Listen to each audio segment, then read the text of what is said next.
Hi hello everyone, welcome to my channel Srishti tutorial for maths. ನಾನು ಈ ದಿನ 8th standard ಗಣಿತ ಪ್ರಕಾಶ್ ಅಂತಕ್ಕಂಥ ವಿಷಯಕ್ಕೆ ಸಂಬಂಧಪಟ್ಟ ಹಾಗೆ ಪೇಜ್ ನಂಬರ್ 76ರಲ್ಲಿರ್ತಕ್ಕಂತಹ ಕ್ವಶನ್ಸು ಜೊತೆಗೆ ಪೇಜ್ ನಂಬರ್ 80ರಲ್ಲಿರ್ತಕ್ಕಂತಹ ಫಿಗರ್ ಇಟ್ ಟೋಟಲ್ ಬರುವಂಥ ಕ್ವಶನ್ಸನ್ನು ಈ ಒಂದು ವಿಡಿಯೋದಲ್ಲಿ ನಿಮ್ಮ ಜೊತೆ ಹಂಚ್ಕೊಳ್ತಾ ಇದ್ದೀನಿ. ದಯವಿಟ್ಟು ನಮ್ಮ ಚಾನಲ್ನ ಯಾರು ಸಬ್ಸ್ಕ್ರೈಬ್ ಮಾಡಿಲ್ವೋ ಚಾನಲ್ನ ಸಬ್ಸ್ಕ್ರೈಬ್ ಮಾಡಿ, ಜೊತೆಗೆ ಪಕ್ಕದಲ್ಲಿರುವ ಬೆಲ್ ಐಕನ್ ಕ್ಲಿಕ್ ಮಾಡಿ ಅಂತ ಹೇಳ್ತಾ ಬನ್ನಿ ಕ್ಲಾಸ್ ಶುರು ಮಾಡೋಣ.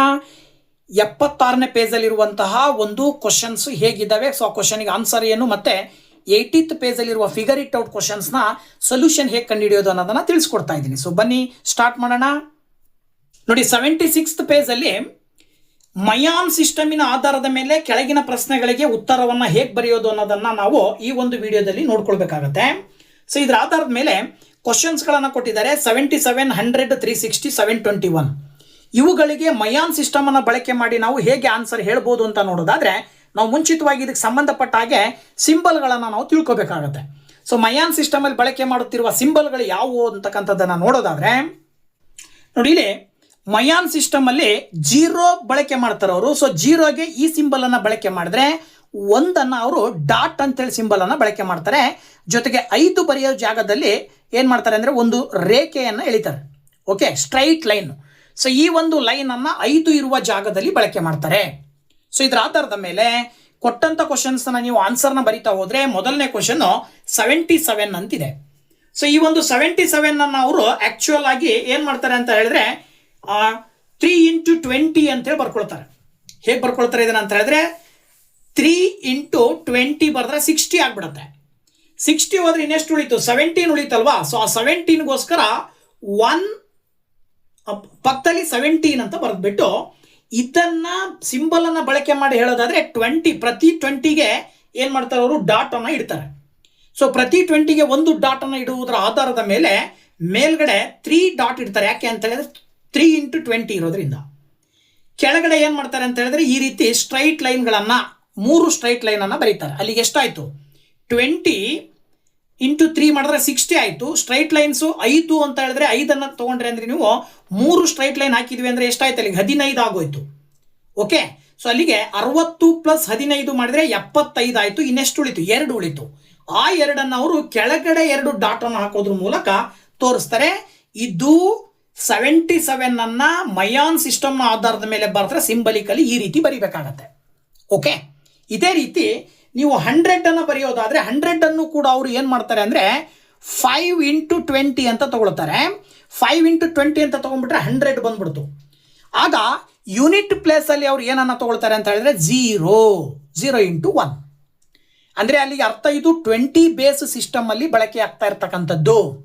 ಸೊ 20 ಬೇಸ್ ಸಿಸ್ಟಮ್ನ ಆಧಾರದ ಮೇಲೆ 5 × 20 ಅಂತ ಬರೆದ್ರಿ ಅಂದ್ರೆ ನೀವು 20ಗೆ ಇಲ್ಲೂ ಕೂಡ ಏನ್ ಮಾಡ್ತಾರೆ 5 × 20 ಅಂತ ಹೇಳಿದ್ರೆ ಅವರು 5 ಬಂದಿರೋದ್ರಿಂದಾಗಿ 20s 5 ಬಂದಿರೋದ್ರಿಂದಾಗಿ ಅವರು ಈ ಡಾಟ್ ಲೈನ್ ಅನ್ನ ಬರೆಯೋದ್ರ ಬದಲಾಗಿ ಈ ಒಂದು ಜಾಗದಲ್ಲೇನೆ ಒಂದು ಸ್ಟ್ರೈಟ್ ಆಗಿ ಡಾಟ್ ಲೈನ್ ಎಳೆದು ಬಿಡ್ತಾರೆ. ಈ ಡಾಟ್ ಲೈನ್ ಏನ್ ಇಂಡಿಕೇಟ್ ಮಾಡುತ್ತೆ ಅಂತ ಹೇಳಿದ್ರೆ ಸ್ಟ್ರೈಟ್ ಲೈನು. ಈ ಸ್ಟ್ರೈಟ್ ಲೈನ್ ಅನ್ನ ಎಳೆದಿದ್ದಾರೆ ಅಂದ್ರೆ ಇದು 5 ಅಂತ ಅರ್ಥ. 5 × 20 ಅಂದ್ರೆ 100ಗೆ ಸಮ. ಸೊ ಹಾಗಿದ್ರೆ ಕೆಳಗಡೆ 0 × 1 ಅನ್ನ ಇಂಡಿಕೇಟ್ ಮಾಡ್ಲಿಕ್ಕೋಸ್ಕರ ಈ ಸಿಂಬಲ್ ಅನ್ನ ಬಳಕೆ ಮಾಡ್ತಾರೆ. ಈ ಸಿಂಬಲ್ ಅನ್ನ ಬರೆದಿದ್ದಾರೆ ಅಂದ್ರೆ ಅದು 0ಗೆ ಸಮ ಇರುತ್ತೆ ಈ ಸಿಂಬಲ್.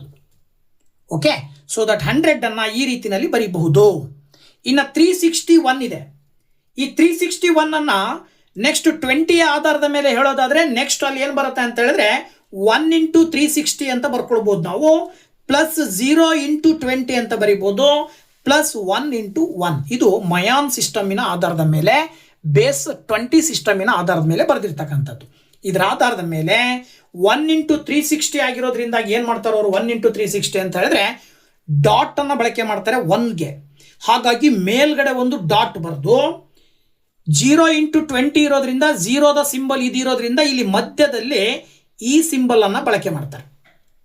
ಸೊ ಇದು ಮಧ್ಯದಲ್ಲಿ ಈ ಸಿಂಬಲ್ ಅನ್ನ ಮಧ್ಯ ಬರೆದ್ಬಿಟ್ಟು ಅದ್ರ ಕೆಳಗಡೆ 1 × 1 ತಾನೆ. ಸೊ 1ಗೆ ಮತ್ತೊಂದು ಡಾಟ್ ಬರೀತಾರೆ. ಇದೇನು ಸೂಚಿಸುತ್ತೆ ಅಂದ್ರೆ 361 ಅಂತೇಳಿ ಸೂಚಿಸುತ್ತೆ ಸಿಂಬಲ್. ಹಾಗೇನೆ 721 ಕೊಟ್ಟಿದ್ದಾರೆ. ಈ 721 ಅನ್ನ ನೀವು ಏನಂತ ಬರೀಬಹುದು ಇದ್ರ ಪ್ರಕಾರ ಇಲ್ಲಿ ಅಂದ್ರೆ 2 × 360 ಮಾಡಿಬಿಡ್ರಿ ನೀವು. 2 × 360 ಮಾಡಿದ್ರೆ ಎಷ್ಟು ಬರುತ್ತೆ? 720 ಆಗ್ಬಿಡುತ್ತೆ. ಇನ್ನು ಉಳಿದಿರೋದೆಷ್ಟು 1 ತಾನೆ. ಸೊ ಹಾಗಾಗಿ ನೀವು 20 ಪ್ಲೇಸಲ್ಲಿ 0 ಇಂಟು 20 ಅಂತ ಬರೀತೀರಾ, ಬಿಡಿ ಸ್ಥಾನದಲ್ಲಿ 1 ಇಂಟು 1 ಅಂತ ಬರೀತೀರಾ. ಇದಕ್ಕೆ ನೀವೇನಾದ್ರೂ ಸಿಂಬಲ್ ಬಳಕೆ ಮಾಡಿದ್ರಿ ಅಂದರೆ 2 ಇಂಟು 360 ಅಂದರೆ ನೀವೇನು ಬರೀಬೇಕು, 2 ಡಾಟ್ ಹಾಕಬೇಕು. ಸೊ ಮೇಲ್ಗಡೆ 2 ಡಾಟು, 20ಗೆ 0 ಇರೋದ್ರಿಂದ 0 ಇರೋ ಜಾಗದಲ್ಲಿ ಈ ಸಿಂಬಲನ್ನು ಬಳಕೆ ಮಾಡ್ತೀರಾ. ಓಕೆ, ಈ ಸಿಂಬಲ್ಲು ಏನು ಸೂಚಿಸುತ್ತೆ ಅಂದರೆ 0. 360 ಇಂಟು 2 ಅಂತ ಹೇಳಿದ್ರೆ 720. ಬಿಡಿ ಸ್ಥಾನದಲ್ಲಿ 1 ಇರೋದ್ರಿಂದ ನೀವು 1 ಡಾಟನ್ನು ಕೆಳಗಡೆ ಬರೆದ್ರಿ ಅಂದರೆ 721 ಅಂತ ಅರ್ಥ. 721 ಅಂತಕ್ಕಂಥ ಸಿಂಬಲನ್ನು ಇದು ತೋರಿಸುತ್ತೆ. ಓಕೆನಾ, ಇದು ಮಯಾಮ್ ಸಿಸ್ಟಮಿನ ಆಧಾರದ ಮೇಲೆ ಸಂಖ್ಯೆಗಳನ್ನು ಬರೀತಕ್ಕಂಥದ್ದು ಹೇಗೆ ಅಂತ ಗೊತ್ತಾಯಿತು. ಇದರ ನಂತರದಲ್ಲಿ ನೆಕ್ಸ್ಟು ಫಿಗರ್ ಇಟ್ ಔಟ್, ಕೊನೆಯ ಈ ಒಂದು ಚಾಪ್ಟರ್ ಸ್ಟೋರಿ ಆಫ್ ನಂಬರ್ ಚಾಪ್ಟರ್ಗೆ ಸಂಬಂಧಪಟ್ಟ ಹಾಗೆ ಕೊನೆಯಲ್ಲಿರ್ತಕ್ಕಂಥ ಒಂದು ಫಿಗರ್ ಇಟ್ ಔಟಲ್ಲಿ ಬರುವ ಕ್ವಶನ್ಸನ್ನು ನೋಡೋದಾದರೆ, ಓಕೆ, ಎ ಸ್ಟೋರಿ ಆಫ್ ನಂಬರಿನ ಕೊನೆಯ ಫಿಗರ್ ಇಟ್ ಔಟು ಅದನ್ನು ನಾನು 10 ಅಂತ ಹೇಳ್ತೀನಿ. ಪೇಜ್ ನಂಬರ್ 80ನಲ್ಲಿ ಇರ್ತಕ್ಕಂಥದ್ದು. ಸೊ 80ನೇ ಪೇಜಲ್ಲಿರುವ ಫಿಗರ್ ಇಟ್ ಔಟಿನ ಮೊದಲನೇ ಕ್ವಶನ್ನು, why do you think the Chinese alternated between Zhang and Heng symbols? If only the Jong symbols were to be used, how would 41 be represented? Could this numeral be interpreted in any other way if there is no significant space between two successive positions? ಇಲ್ಲಿ Chinese number ಸಿಸ್ಟಮ್ನಲ್ಲಿ 2 ಸಿಂಬಲ್ಗಳನ್ನು ಬಳಕೆ ಮಾಡ್ತಾರೆ. ಅದು Jong ಅನ್ನೋದೊಂದು, ಇನ್ನೊಂದು ಹೆಂಗ್ ಅನ್ನೋದೊಂದು. So ಈ ಜಾಂಗ್ ಮತ್ತು ಹೆಂಗ್ ಅನ್ನುವಂತಹ ಒಂದು ಸಿಂಬಲ್ಗಳನ್ನು ಬಳಕೆ ಮಾಡುವಂತಹ ಕಾರಣದಿಂದಾಗಿ ಸುಲಭವಾಗಿ ಅವರು ನಂಬರ್ಗಳನ್ನು ಬರೀತಾರೆ. ಸಪೋಸ್ ಜಾಂಗ್ ಅನ್ನೋ ಸಿಂಬಲನ್ನು ಮಾತ್ರ ಬಳಕೆ ಮಾಡಿದರೆ, ಅಂದರೆ 2 ಸಿಂಬಲನ್ನು ಬಳಕೆ ಮಾಡ್ತಾರೆ ಅವ್ರು, ಯಾಕೆ ಅಂತ ಬರೀಬೇಕು. ಜೊತೆಗೆ ಸಪೋಸ್ ಏನಾದರೂ ಬರೀ ಜಾಂಗ್ ಅನ್ನು ಬಳಕೆ ಮಾಡಿದರೆ ಏನು ತೊಂದರೆ ಆಗತ್ತೆ. ಸೊ ಜಾಂಗ್ 1 ಬರೆದ್ರು ಅಂತ ಹೇಳಿದ್ರೆ 41 ಹೇಗೆ ರೆಪ್ರೆಸೆಂಟ್ ಮಾಡ್ತೀರಿ? ಈ 41 ರೆಪ್ರೆಸೆಂಟ್ ಮಾಡಬೇಕಾದ್ರೆ ಏನಾದರೂ ವ್ಯತ್ಯಾಸ ಆಗುತ್ತಾ?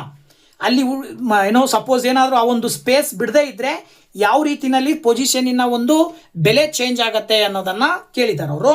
ಸೊ ಈ ಕ್ವಶನಿಗೆ ಆನ್ಸರ್ ಏನು ಹೇಳ್ಬೋದು, ಇಲ್ಲಿ ಆ್ಯಕ್ಚುಯಲ್ ಆಗಿ ಅವರು 2 ಸಿಂಬಲನ್ನು ಬಳಕೆ ಮಾಡುವ ಉದ್ದೇಶ ಯಾಕೆ ಬಳಕೆ ಮಾಡ್ತಾರೆ ಅನ್ನೋದಕ್ಕೆ ಆನ್ಸರ್ ಹೇಳೋದಾದರೆ, to prevent confusion between adjacent digits in their place value system. Without this alternation digits could easily blend together. ಅಂದರೆ ಅಲ್ಲಿ ಅವರು ಬಳಕೆ ಮಾಡುವ ಜಾಂಗ್ ಮತ್ತು ಹೆಂಗ್ ಅನ್ನುವ ಸಿಂಬಲ್ಗಳನ್ನು ಬಳಕೆ ಮಾಡದೇ ಇದ್ದರೆ ಅವರು ಅಲ್ಲಿ ಏನಾಗುತ್ತೆ ಅಂದರೆ ಕನ್ಫ್ಯೂಷನ್ ಉಂಟಾಗುತ್ತೆ. 2 ಅಕ್ಕಪಕ್ಕದ ಡಿಜಿಟ್ಸ್ಗಳಲ್ಲಿ ಕನ್ಫ್ಯೂಷನ್ ಉಂಟಾಗಿ ನಾವು ಅದಕ್ಕೆ ಪರ್ಫೆಕ್ಟ್ ವ್ಯಾಲ್ಯೂ, ಪ್ಲೇಸ್ ವ್ಯಾಲ್ಯೂವನ್ನು ರೆಪ್ರೆಸೆಂಟ್ ಮಾಡೋದು ಕಷ್ಟ ಆಗುತ್ತೆ. ಸೊ ಹಾಗಾಗಿ ಅದನ್ನು ಅವಾಯ್ಡ್ ಮಾಡಲಿಕ್ಕೆ, ಕನ್ಫ್ಯೂಷನನ್ನು ಅವಾಯ್ಡ್ ಮಾಡಲಿಕ್ಕೆ, ಪ್ಲೇಸ್ ವ್ಯಾಲ್ಯೂವನ್ನು ಹೇಳಲಿಕ್ಕೆ ಈ ಒಂದು ಆಲ್ಟರ್ನೇಷನ್ ತುಂಬ ಪ್ರಮುಖವಾಗಿರುತ್ತೆ. ಈಗ 41 ಕೊಟ್ಟಿದ್ದಾರೆ, 41 ರೆಪ್ರೆಸೆಂಟ್ ಮಾಡ್ರಿ ಅಂತ ಹೇಳಿ. ಸೊ ಈ 41 ನಾವು ರೆಪ್ರೆಸೆಂಟ್ ಮಾಡಬೇಕಾದಾಗ ಸಪೋಸ್ ನಾವೇನಾದರೂ ಓನ್ಲಿ ಜಾಂಗ್ ಸಿಂಬಲ್ಸ್ ಅಂದರೆ ವರ್ಟಿಕಲ್ ರಾಡ್ಸನ್ನು ಮಾತ್ರ ನಾವು ಬಳಕೆ ಮಾಡಿದ್ದೀವಿ ಅಂತ ಹೇಳಿದ್ರೆ, ಅಲ್ಲಿ ಜಾಂಗ್ ಸಿಂಬಲ್ ಅಂದರೆ ವರ್ಟಿಕಲ್ ರಾಡನ್ನು ಬಳಕೆ ಮಾಡ್ತಾರೆ. ಹೆಂಗ್ ಸಿಂಬಲ್ ಅಂದರೆ ಅಲ್ಲಿ ಮತ್ತೆ ಹಾರಿಜಾಂಟಲ್ ರಾಡ್ಸನ್ನು ಬಳಕೆ ಮಾಡ್ತಾರೆ. ಸಪೋಸ್ ನೀವು ಬರೀ ಜಾಂಗ್ ಸಿಂಬಲ್ಸನ್ನು ಬಳಕೆ ಮಾಡಿ 41 ನೀವು ಬರೀಬೇಕಾಗತ್ತೆ ಅಂದರೆ ನೀವು ಈ ರೀತಿಯಲ್ಲಿ ಬರೀತೀರ. ಮೊದಲಿಗೆ ಪ್ರಾರಂಭದಲ್ಲಿ 4 ಹಾರಿಜಾಂಟಲ್ ವರ್ಟಿಕಲ್ ರಾಡ್ಸನ್ನು ಬರೆದು ಮಧ್ಯದಲ್ಲಿ ಸ್ವಲ್ಪ ಗ್ಯಾಪ್ ಬಿಟ್ಟು ಇಲ್ಲಿ ನೀವೇನು ಮಾಡಬೇಕು, ಮತ್ತೊಂದು ವರ್ಟಿಕಲ್ ರಾಡನ್ನು ಬರಿಬೇಕು. ಸೊ ಇದು ಪ್ಲೇಸ್ 10th ಪ್ಲೇಸ್ ವ್ಯಾಲ್ಯೂ ಇದ್ದರೆ ಇದು ಯೂನಿಟ್ ಪ್ಲೇಸ್ ವ್ಯಾಲ್ಯೂ.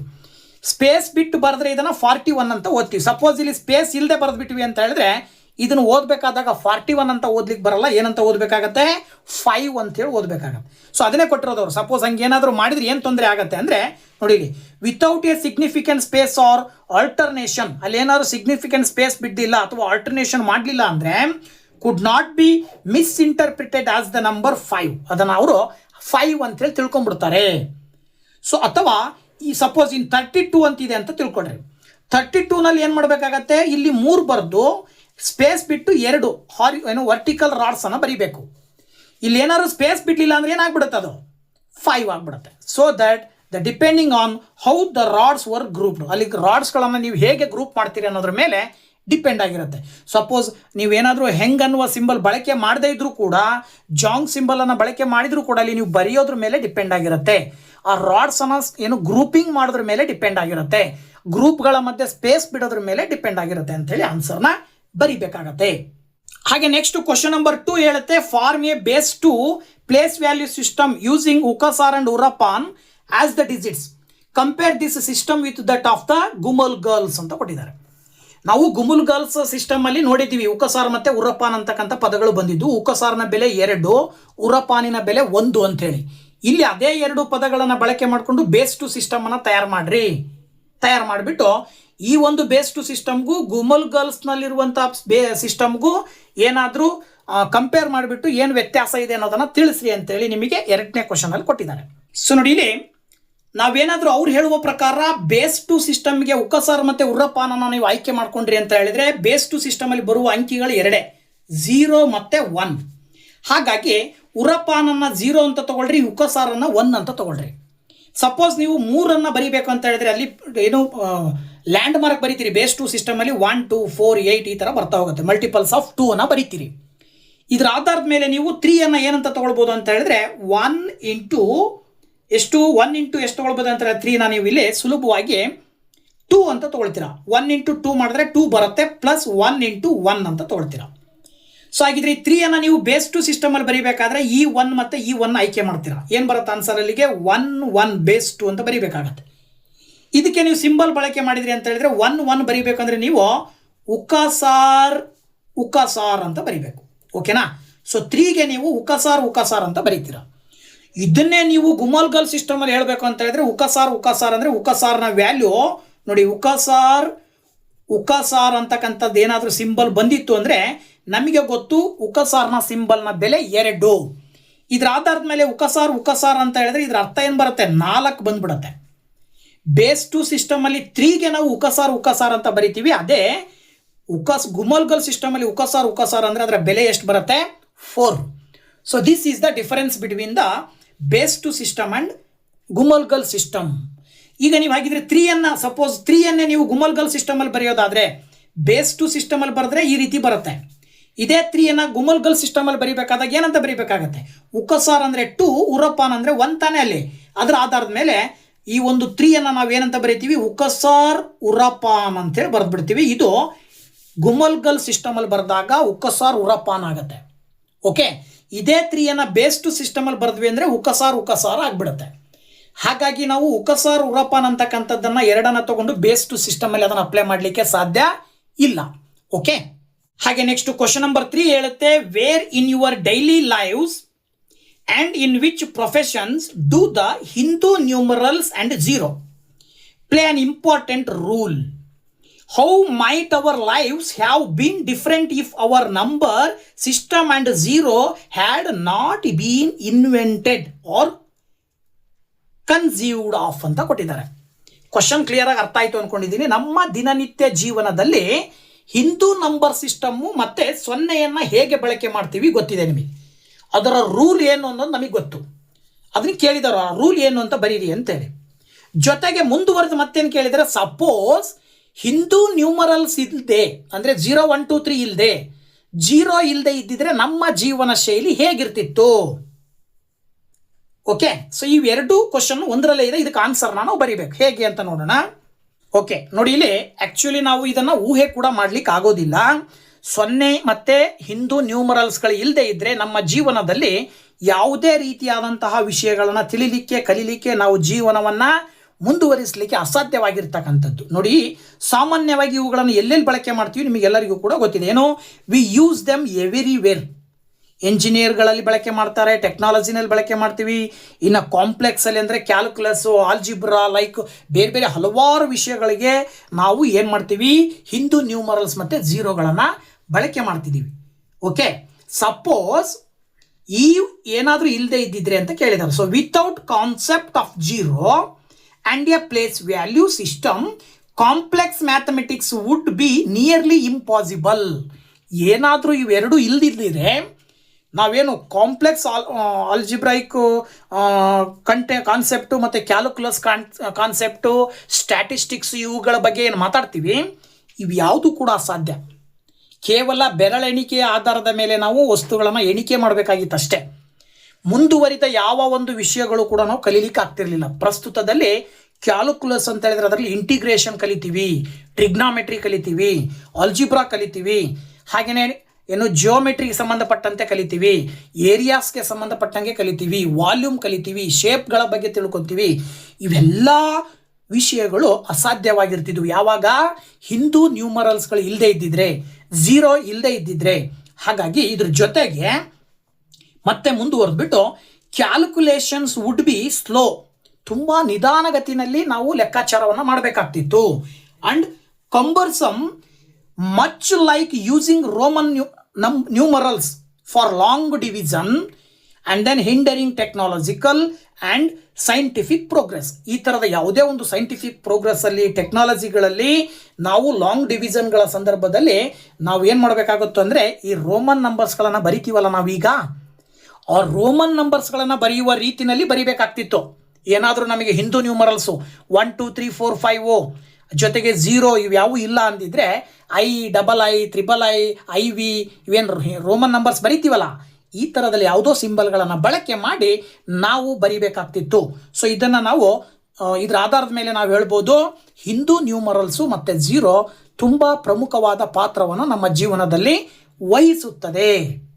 ಅದೇ ರೀತಿಯಲ್ಲಿ ಫಿಗರ್ ಇಟ್ ಔಟ್, ಕೊನೆಯ ಫಿಗರ್ ಇಟ್ ಔಟಲ್ಲಿ ಕೊನೆಯ ಕ್ವಶನ್ 4ನೇ ಕ್ವಶನ್ ಹೇಳುತ್ತೆ. ಏನಪ್ಪ ಅಂತ ಹೇಳಿದ್ರೆ, the ancient Indians likely used base 10 for Hindu number system because humans have 10 fingers and so we can use our fingers to count, but what if we had only 8 fingers? How would we be writing numbers then? What would the Hindu numerals look like if we were using base 8 instead base 5? Okay, try writing the base 10 Hindu numerals 25 as base 8 and base 5 Hindu numerals respectively. Can you write it in base 2? ಬಾ ನೋಡಿ questions ಹೇಗಿದೆ ಅಂದರೆ ಇದು ಹಿಂದಿನ ಕಾಲದಲ್ಲಿ ಹಿಂದೂ ನಂಬರ್ಸ್ಗಳು ಬಂದು ಅಲ್ವಾ, 0 to 10 ನಂಬರ್ಸನ್ನು ಏನು ಬರಿತೀವಿ ಅದು ಬಂದಿರೋದು ನಮ್ಮ ಕೈಗಳಲ್ಲಿರುವ ಫಿಂಗರ್ಸ್ಗಳ ಸಂಖ್ಯೆಯಿಂದ, ನಮ್ಮ ಕಾಲುಗಳಲ್ಲಿ ಇರುವ ಫಿಂಗರ್ಗಳ ಕಾರಣದಿಂದಾಗಿ ನಾವು ನಂಬರ್ 10 ಸಿಸ್ಟಮನ್ನು ಬಳಕೆ ಮಾಡ್ಕೊಂಡಿದ್ದೀವಿ ಅಂತೇನಾದರೂ ನಾವು ತಿಳ್ಕೊಂಡ್ರೆ, ಸಪೋಸ್ ಈಗ ಪ್ರಸ್ತುತದಲ್ಲಿ ನಮ್ಮ ಕೈಗಳಲ್ಲಿ 8 ಬೆರಳುಗಳಿದ್ರೆ ಆಗ ನಮ್ಮ ಬೇಸ್ 8 ಸಿಸ್ಟಮ್ ಹೇಗಿರ್ತಿತ್ತು. ಓಕೆ, ಜೊತೆಗೆ ಇದರ ಆಧಾರದ ಮೇಲೆ 25 ಅನ್ನೋ ಸಂಖ್ಯೆಯನ್ನು ಕೊಟ್ಟಿದ್ದಾರೆ. ಇದನ್ನು ಬೇಸ್ 8 ಸಿಸ್ಟಮಲ್ಲಿ ಬರೀರಿ, ಬೇಸ್ 5 ಸಿಸ್ಟಮಲ್ಲಿ ಬರೀರಿ, ಜೊತೆಗೆ ಇದೇ 25 ಬೇಸ್ 2 ಸಿಸ್ಟಮಲ್ಲಿ ಬರೆಯೋಕ್ಕೆ ಸಾಧ್ಯನಾ ಅಂತ ಕೇಳಿದ್ದಾರೆ. ಈ ಎಲ್ಲ ಕ್ವಶನ್ಸ್ಗೂ ಕೂಡ ನೀವು ಒಂದೊಂದಾಗಿ ಆನ್ಸರ್ ನೋಡ್ತಾ ಹೋಗೋದಾದರೆ ನೋಡಿ, ಇಲ್ಲಿ ಅವ್ರು ಹೇಳುವ ಹಾಗೆ if we use different basis because of the number of fingers we had ಅಂತೇಳಿ, ನಾವೇನಾದರೂ ನಮ್ಮ ಕೈಯಲ್ಲಿ 8 ಫಿಂಗರ್ಸ್ ಇದ್ದಿದ್ರೆ ನಾವು ಬೇಸ್ 8 ಸಿಸ್ಟಮನ್ನು ಬಳಕೆ ಮಾಡಿದ್ವಿ ಅಂತ ಹೇಳಿದರೆ, ಬೇಸ್ 8 ಸಿಸ್ಟಮಲ್ಲಿ ನಾವು 0 to 7 ಡಿಜಿಟ್ಸನ್ನು ಬಳಕೆ ಮಾಡಬೇಕಿತ್ತು. ಅದರ ಅರ್ಥ ಏನು, ಯಾವುದವು ಡಿಜಿಟ್ಸ್ ಅಂದರೆ 0 1 2 3 4 5 6 7 ಅಷ್ಟೇ, 8 ಇರ್ತಿರ್ಲಿಲ್ಲ. 8 ಯಾವಾಗ ಬರುತ್ತೋ ಅಲ್ಲಿ 0 ಬರಿಬೇಕಿತ್ತು, 9 ಯಾವಾಗ ಬರುತ್ತೋ ಅಲ್ಲಿ 1 ಬರಿಬೇಕಿತ್ತು. ಈ ರೀತಿಯಲ್ಲಿ ಏನಾದರೂ ನಾವು ಬಳಕೆ ಮಾಡ್ಕೊಂಡಿವಿ ಅಂತ ಹೇಳಿದರೆ ಅದರ ಆಧಾರದ ಮೇಲೆ ನಾವು 25 ಬರೀರಿ ಅಂತ ಹೇಳಿದರೆ ನಾವು 25 ಹೇಗೆ ಬರಿತೀವಿ ನೋಡಿ, ಇಲ್ಲಿ 25 ನಾವು ಆ್ಯಕ್ಚುಯಲ್ ಆಗಿ 2 ಡಿಜಿಟಲ್ಲಿ ಬರಿಬೋದು. ಹೇಗೆ, ಈಗ ಆ್ಯಕ್ಚುಯಲ್ ಆಗಿ ನಾವು ಬೇಸ್ 8 ಸಿಸ್ಟಮಲ್ಲಿ ಬರಿತಾ ಇದ್ದೀವಿ ಅಂದರೆ ಅದರ ಲ್ಯಾಂಡ್ ಮಾರ್ಕನ್ನು ನೀವು ಬರಿತಾ ಹೋದ್ರಿ ಅಂದರೆ 1 ಅನ್ನೋದು ಯೂನಿಟ್ ಪ್ಲೇಸ್ ಆಗುತ್ತೆ, 1ನ ನಂತರ 8 ಅನ್ನೋದು 10th ಪ್ಲೇಸು, 8ನ ನಂತರದ ಪ್ಲೇಸ್ ಯಾವುದು ಅಂದರೆ 64, 64ನ ನಂತರದ ಪ್ಲೇಸ್ ಅಂದರೆ 64ನ ಮತ್ತೆ 8ರಿಂದ ಗುಣಾಕಾರ ಮಾಡಿ ಬರಿಬೇಕು. ಈ ರೀತಿ ಬರ್ತಿತ್ತು. ಅದರ ಆಧಾರದ ಮೇಲೆ ಇಲ್ಲಿ 25 ನೀವೇನಂತ ಬರಿಬೋದು ಅಂತ ಹೇಳಿದ್ರೆ ಎಷ್ಟು, 3 into 25 3 into 8 ಬರೆದ್ರಿ ಅಂತ ಹೇಳಿದ್ರೆ 24 ಬರುತ್ತೆ. 3 into 8 ಅಂತ ಬರೆದ್ರಿ ಅಂತ ಹೇಳಿದ್ರೆ ಇನ್ನೆಷ್ಟು ಉಳಿತು, 1 ಉಳಿತು ತಾನೆ, ಅದನ್ನು ನೀವು 1 into 1 ಅಂತ ಬರೀಬೇಕಿತ್ತು. ಆಗ 25 ನೀವೇನಾದರೂ ಬೇಸ್ 8 ಸಿಸ್ಟಮಲ್ಲಿ ಬರೆದಿದ್ರಿ ಅಂದರೆ 3 1 ಅಂದರೆ ಬೇಸ್ 8 ಸಿಸ್ಟಮಲ್ಲಿ 25 ಬರೀಬಹುದು ಅಂತ ತೋರಿಸ್ತಾ ಇದ್ದೀವಿ. ಇದೇ 25 ಬೇಸ್ 5 ಸಿಸ್ಟಮಲ್ಲಿ ಬರೆಯೋಕ್ಕೆ ಸಾಧ್ಯನಾ ಅಂತ ಕೇಳಿದ್ದಾರೆ. ಸಾಧ್ಯ ಇದೆ. ಹೇಗೆ ನೋಡಿ, ಬೇಸ್ 5 ಸಿಸ್ಟಮಲ್ಲಿ ಬರುವ ಅಂಕಿಗಳು ಯಾವ ಬರೀತೀರಾ ಅಂದರೆ 0 ಬರೀತೀರಾ, 1 2 3 4 ಹೀಗೇನೆ. ಇದರ ಲ್ಯಾಂಡ್ ಮಾರ್ಕನ್ನು ನೀವು ಹೇಳಬೇಕು ಅಂತ ಹೇಳಿದ್ರೆ ಬೇಸ್ 5 ಸಿಸ್ಟಮಲ್ಲಿ ಬರುವ ಲ್ಯಾಂಡ್ ಮಾರ್ಕ್ ಯಾವ್ದು ಬರುತ್ತೆ, 1ರ ನಂತರ 5, 5ರ ನಂತರ 25, 25ರ ನಂತರ 125. ಇದರ ಆಧಾರದ ಮೇಲೆ ನೀವೇನಾದರೂ 25 ಬರೆದ್ರಿ ಅಂದರೆ ನೋಡಿ, 25 ಏನಂತ ಬರಿಬೋದು, ಇದ್ರ ಪ್ರಕಾರ ಸುಲಭವಾಗಿ ನೀವು 1 into 25 ಬರೀತೀರಾ. ಸೊ 1 ಇಂಟು 25 ಬರ್ದ್ರಿ ಅಂದರೆ ಅದ್ರ ಹಿಂದಿನ ಲ್ಯಾಂಡ್ ಮಾರ್ಕು 5 ತಾನೆ, ಅದು 0. ಅದ್ರ ಹಿಂದಿನ ಲ್ಯಾಂಡ್ ಮಾರ್ಕು 1 ತಾನೆ, ಅದು ಕೂಡ 0. ಓಕೆ, ಅಲ್ಲಿಗೆ ಇದನ್ನು ನೀವು 100 ಅಂತ ಬರೀತೀರ. 100 ಬರೆದು ಇಲ್ಲಿ ಬೇಸ್ 5 ಅಂತ ಬರೀಬೋದು. ನೋಡಿ, 25 ಬೇಸ್ 10 ಸಿಸ್ಟಮಲ್ಲಿ 25 ಅಂತಾನೆ ಹೇಳ್ತೀವಿ. ಅದೇ 25 ಬೇಸ್ 8 ಸಿಸ್ಟಮಲ್ಲಿ ಏನಾಯಿತು, 38 ಆಯಿತು. ಅದೇ 25 ಬೇಸ್ 5 ಸಿಸ್ಟಮಲ್ಲಿ ಏನಾಯಿತು, 100 ಆಯಿತು. ಹಾಗಿದ್ರೆ ಅದೇ 25 ಬೇಸ್ 2 ಸಿಸ್ಟಮಲ್ಲಿ ಬರೀಬೇಕಾದ್ರೆ ನೋಡಿ, ಇಲ್ಲೂ ಕೂಡ ಬೇಸ್ 2 ಸಿಸ್ಟಮಲ್ಲಿ ಬರೋದು 0 ಮತ್ತು 1 ಮಾತ್ರ. Base 2 ಸಿಸ್ಟಮಲ್ಲಿ ಬರ್ತಕ್ಕಂಥವು ಯಾವೋ 0 and 1. ಸೊ 0 ಆ್ಯಂಡ್ 1 ನೀವೇನಾದರೂ ಬರ್ದ್ರಿ ಅಂತ ಹೇಳಿದ್ರೆ ಏನಾಗ್ಬಿಡುತ್ತೆ, 25 0 ಆ್ಯಂಡ್ 1 ಪ್ರಕಾರ ಬರೆಯೋದಾದರೆ ನೀವೇನು ಬರೀಬೇಕಾಗತ್ತೆ, 1 ಇಂಟು 2⁴ ಅಂತ ಬರೀಬೇಕಾಗತ್ತೆ. ಯಾಕೆ ಅಂದರೆ 2 4 ಸರಿ ಗುಣಿಸ್ತಿದ್ರಿ ಅಂದರೆ 2 4 4 8 8 16 ಬರುತ್ತೆ. ಸೊ 25ರಲ್ಲಿ 16 ಕಳೆದ್ರಿ ಅಂತ ಹೇಳಿದ್ರೆ ಇನ್ನೆಷ್ಟು ಉಳಿತು, 9 ಉಳಿತು. ಅದನ್ನು ನೀವು 1 ಇಂಟು 2⁻3 ಬರೀಬೇಕಾಗತ್ತೆ. 2⁻3 ಅಂತ ಹೇಳಿದ್ರೆ ಎಷ್ಟು, 2 4 4 8. ಅಲ್ಲಿಗೆ 16ಕ್ಕೆ 8 ಕೂಡ್ಬಿಟ್ರೆ 24 ಆಯಿತು. ಇನ್ನು 1 ಉಳಿತದೆ. ಹಾಗಾಗಿ ನೀವು 0 ಇಂಟು 2⁻2 ಬರೀತೀರಾ, ಹಾಗೇನೆ 0 ಇಂಟು 2⁻1 ಬರೀತೀರಾ, ಹಾಗೇನೆ 1 ಇಂಟು 2⁻0 ಅಂತ ಬರೀಬೇಕಾಗತ್ತೆ. ನೋಡಿ ಏನು ಬರ್ತದೆ ಅಂತ ಹೇಳಿದ್ರೆ 1 1 0 0 1 ಅಂತ ಬರೆದು ಬೇಸ್ 2 ಅಂತ ಬರೀಬೇಕಾಗತ್ತೆ 25. ಅರ್ಥ ಆಯ್ತಲ್ವಾ?